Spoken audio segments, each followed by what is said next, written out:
మేషరాశి.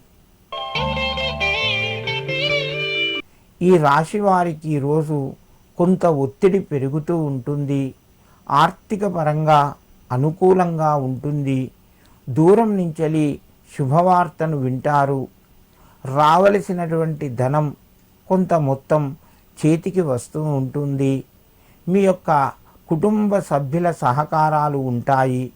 ఉద్యోగస్తులకు కొంత ఒత్తిడి తగ్గి తోటివారి సహకారం ఉంటుంది.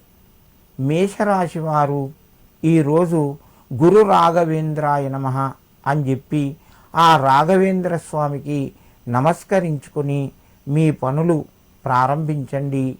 మీకు మరింత శుభయోగం కలుగుతూ ఉంటుంది. వృషభ రాశి.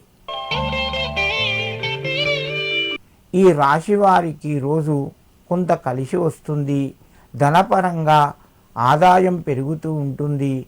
ఊహించని ఖర్చులు కూడా పెరుగుతాయి. దూర ప్రయాణాలు కూడా చేయవలసి వస్తుంది. శుభ కార్యక్రమాల్లోపట పాల్గొంటారు. మిత్రుల ద్వారా శుభవార్తను వింటారు.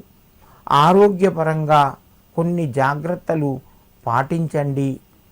వృషభ రాశి వారు ఈరోజు గురు దత్తాత్రేయాయ నమః అని చెప్పి ఆ దత్తునికి నమస్కారం చేసుకొని కుక్కలకు ఏదైనా పదార్థం తినిపించి మీ పనులు ప్రారంభించండి.